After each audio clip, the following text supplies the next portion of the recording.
Assalamualaikum warahmatullahi wabarakatuh.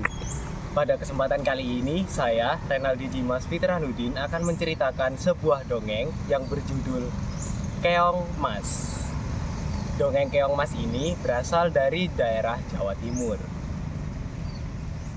Alkisah, pada zaman dahulu kala, hiduplah seorang raja yang bernama Raja Kertamarta. Raja Kertamarta merupakan seorang raja yang memimpin sebuah kerajaan yang bernama Kerajaan Daha.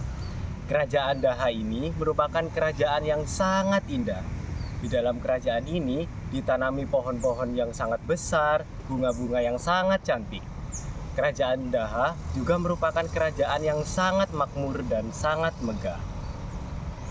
Raja Kertamarta memiliki dua orang putri yang sangat cantik. Putri yang pertama bernama Dewi Galuh dan putri yang kedua bernama Chandra Kirana. Selayaknya hidup di dunia dongeng, kedua putri ini hidup dengan sangat layak di dalam kerajaan. Dari segi kepribadiannya sendiri, Dewi Galuh dan Chandra Kirana memiliki kepribadian yang sangat berbeda. Dewi Galuh memiliki sifat yang sangat sombong. Dia tidak mau berbaur dengan masyarakat biasa. Dia hanya mau berbaur dengan kalangan bangsawan saja. Tetapi berbeda dengan Chandra Kirana. Dia sangat baik kepada rakyat biasa. Dia suka bermain dengan gadis-gadis desa dan suka menolong orang yang kurang mampu. Lalu, tibalah kedua putri ini untuk menikah. Dewi Galuh pun berbicara kepada Chandra Kirana. "Wahai adikku, aku sedang menyukai salah seorang pangeran." "Wah, benarkah itu kakak? Siapakah dia?" "Dia adalah Raden Inu Kertapati dari kerajaan Kahuripan." "Apakah engkau tahu dia?" "Oh iya, aku tahu dia siapa. Dia besok akan kemari loh, ingin melamar salah satu di antara kita. Dia pasti akan memilihmu. Sudah tentu dia akan memilihku. Akulah yang paling layak untuk bersanding dengannya. Akulah yang paling cantik di sini." Lalu Dewi Galuh pun pergi meninggalkan Chandra Kirana. Lalu Chandra Kirana pun bergumam di hatinya, "Sesungguhnya aku juga menyukai laki-laki itu. Dia pernah menolongku waktu aku tersesat di hutan dulu.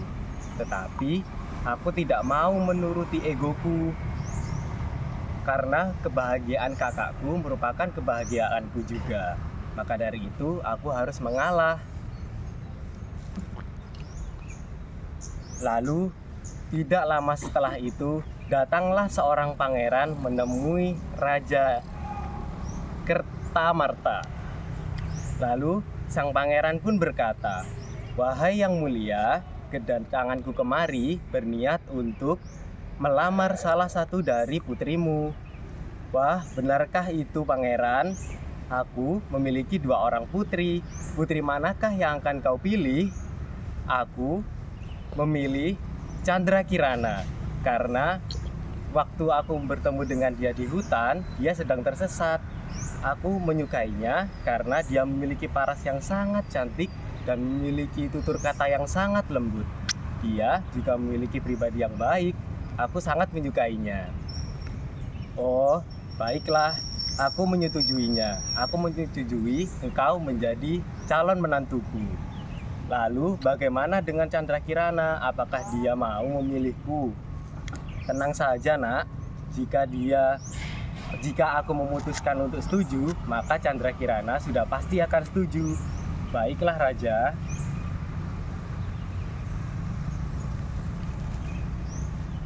Mendengar hal itu, Chandra Kirana tidak memiliki pilihan lagi karena kerajaan yang didiami oleh sang pangeran dan juga kerajaan Daha sudah bersahabat baik sejak lama. Dia tidak ingin karena ulahnya dua kerajaan ini menjadi bertengkar. Maka dari itu, dia pun menerima lamaran dari Raden Inu Kertapati.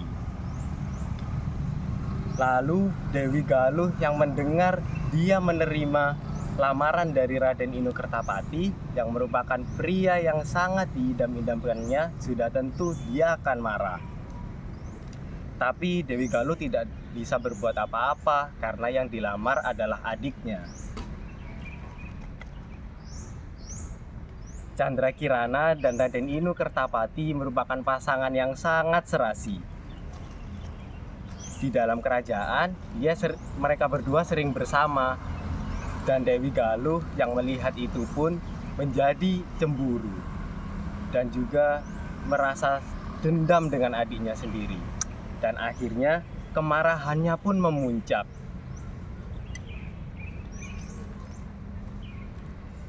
Dia pun menemui seorang penyihir di dalam hutan.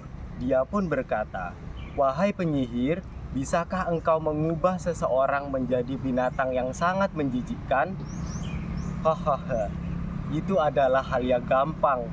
Tetapi aku juga tidak ingin meminta imbalan yang murah untuk hal itu. Baiklah, aku akan memberimu sekantong emas penuh. Bagaimana? Apakah kau mau? Hahaha, baiklah, aku akan menyetujuinya. Bawalah dia ke dalam hutan untuk bertemu denganku. Baiklah. Pada keesokan harinya, Dewi Galuh mengajak Candrakirana untuk berjalan-jalan di dalam hutan. Keduanya pun keluar dari istana.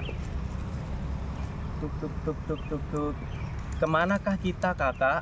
Kenapa kita berada di dalam hutan? Bukankah di istana sudah cukup banyak bunga-bunga yang indah daripada di sini? Tidak apa-apa, adikku. Aku hanya ingin melihat sesuatu yang berbeda. Baiklah. Lalu tiba-tiba di tengah hutan, mereka berdua pun bertemu dengan seorang penyihir yang rupanya sangat jelek sekali. Lalu Candrakirana pun bertanya, "Siapakah dia, kakak? Dia sangat menyeramkan sekali." Lalu tiba-tiba Dewi Galuh memegang tangan Candrakirana secara erat. "Kakak, kenapa engkau memegang tanganku secara erat begini? Tanganku sakit." "Diam kau." Lalu sang penyihir pun mengeluarkan mantra dan merubah Candrakirana menjadi seekor siput yang berwarna keemasan. Lalu sang penyihir pun berkata, "Hahaha, sudah kuwujudkan semua permintaanmu, wanita cantik. Dia sudah aku ubah menjadi seekor siput yang berwarna keemasan. Tapi dia tetap bisa berubah menjadi manusia selama beberapa saat. Tetapi beberapa saat setelahnya dia akan berubah kembali menjadi seekor siput. Namun tidak ada kutukan yang tidak ada pemecahnya. Jika Candrakirana bertemu dengan cinta sejatinya, yaitu Raden Inu Kertapati, maka kutukan itu akan bisa dipecahkan." Mendengar hal itu, Dewi Galuh pun membuang keong yang merupakan adiknya sendiri ke dalam sungai. Dia pun merasa sangat senang dan tertawa terbahak-bahak. "Hahaha, rasakan itu adikku, rasakanlah penderitaan yang selama ini aku rasakan." Lalu Dewi Galuh pun kembali ke istana dan menyebarkan fitnah bahwa Candrakirana telah hilang di dalam hutan. Sementara itu, Candrakirana yang sudah berubah menjadi seekor siput hanya bisa menyusuri arus sungai dan tidak bisa berbuat apapun. Tiba-tiba dia tersangkut di dalam sebuah jala, dan ternyata jala itu merupakan milik seorang janda tua yang memiliki pencaharian sebagai seorang pencari ikan. Janda tua ini hidup di sekitaran tepi sungai. Dia hidup di sebuah pondok kecil yang sudah tua. Lalu ketika janda tua ini menarik jalanya, dia tiba-tiba terfokus kepada satu titik di dalam jalanya. Lalu dia pun berkata, "Apa itu yang berwarna keemasan di dalam jalaku?" Tiba-tiba sang janda tua ini pun mengambil apa yang sudah dilihatnya. Ternyata di dalam jalanya terdapat sebuah keong yang berwarna keemasan. Dia tidak pernah melihat keong yang seperti itu. Lalu dia pun berkata, cantik sekali keong ini. Aku akan membawanya pulang ah. Lalu sang janda tua ini pun membawa pulang keong emas itu. Lalu di dalam rumahnya dibuatkan tempat. Lalu keongnya itu dibersihkan dan diberikannya makan. Keesokan harinya, janda tua ini pun kembali kepada rutinitas biasanya, yaitu mencari ikan di sungai. Setelah mencari ikan di sungai, dia pun pulang. Ketika pulang, betapa kagetnya dia ketika di rumahnya sudah ada makanan yang siap untuk dimakan. Dia pun bingung sambil berkata, "Wah, siapakah yang memasakkan masakan itu untukku? Padahal di dalam hutan tidak ada yang tinggal di sekitar sini, dan aku juga tinggal sendirian sejak meninggalnya suamiku." Lalu dia pun memakan semua makanan itu karena dia sudah lelah dan dia juga sudah lapar. Lalu keesokan harinya dia pun pergi kembali untuk menangkap ikan. Lalu sekembalinya dari situ dia pun kembali terkejut karena kejadian yang kemarin kembali terulang, bahwa di dalam meja, di dalam rumahnya sudah terdapat makanan yang siap untuk disantap lagi seperti kemarin. Dia pun kembali terkejut. Wah, siapa yang memasakkan masakan ini lagi untukku? Lalu tanpa berpikir lagi, dia pun menyantap makanan itu lagi. Lalu keesokan harinya, kejadian itu berulang lagi. Kejadian ini berulang selama beberapa hari. Lalu ketika dia sedang mencari ikan, dia pun berpikir, tidak mungkin makanan itu jatuh dari langit. Pasti ada yang memasakkannya untukku. Aku akan pulang lebih awal hari ini untuk mengetahui siapa yang memasakkan masakan untukku selama beberapa hari ini. Lalu janda tua itu pun pulang ke rumahnya lebih awal. Lalu betapa kagetnya dia, di dalam rumahnya sudah terdapat wanita cantik yang tidak lain adalah Chandra Kirana yang sedang memasak di rumahnya. Dengan terkaget, janda tua ini pun bertanya, "Wahai wanita cantik, siapakah engkau? Kenapa engkau bisa ada di sini?" Lalu dengan terkejut, Chandra Kirana pun menjawab, "Loh, nenek, kenapa nenek sudah kembali? Ini makanannya belum matang." Lalu nenek ini pun bertanya kembali, "Engkau siapa, nak? Kenapa engkau masak di rumah nenek?" Lalu Chandra Kirana pun menceritakan semuanya, bahwa dia telah dikutuk menjadi seekor siput. Lalu sang nenek pun terkejut. "Wah, kasihan sekali engkau wanita cantik. Kalau begitu engkau tinggal di sini saja sama nenek. Tapi maaf ya, rumah nenek sangat jelek, sangat berbanding terbalik dengan kerajaanmu yang sangat indah dulu." "Tidak apa-apa, Nek. Aku mau tinggal di sini saja. Aku tidak tahu harus kemana." Lalu tiba-tiba di tengah perbincangan itu, tiba-tiba Chandra Kirana berubah kembali menjadi seekor siput. Lalu sang nenek pun percaya dengan apa yang dikatakan oleh Chandra Kirana. Sementara itu, di dalam istana, Raden Inu Kertapati merasa sangat sedih dengan kehilangannya calon istrinya itu. Lalu Dewi Galuh pun mengambil kesempatan itu. "Ini kesempatanku untuk mendekati Raden Inu Kertapati." Hahaha. Lalu dia pun mendatangi Raden Inu Kertapati. "Wahai Raden, kenapa engkau sangat sedih? Lupakan saja dia. Yang hilang itu tidak akan pernah kembali. Mending kamu bersamaku saja." Lalu dengan tegas Raden Inu Kertapati pun berkata, "Tidak, aku sudah mencintainya. Mungkin orangnya bisa hilang, tetapi cintaku kepadanya tak akan pernah hilang. Aku akan mencarinya ke dalam hutan. Aku percaya bahwa dia masih hidup." Lalu Raden Inu Kertapati pun pergi keluar dari istana untuk mencari calon istrinya itu. Dewi Galuh yang mengetahui hal itu kembali menemui penyihir. Wahai penyihir, aku mengetahui bahwa Raden Inu Kertapati sedang mencari calon istrinya. Kamu harus menghalanginya untuk mereka agar tidak bisa bertemu." Hahaha. Itu adalah hal yang mudah, tetapi aku mau imbalan yang lebih dari sebelumnya. Baiklah, aku akan memberimu 2 kantong emas penuh. Hahaha. Baiklah. Seketika sang penyihir pun berubah menjadi seekor gagak. Lalu gagak itu pun terbang dan menemui Raden Inu Kertapati yang berada di dalam hutan.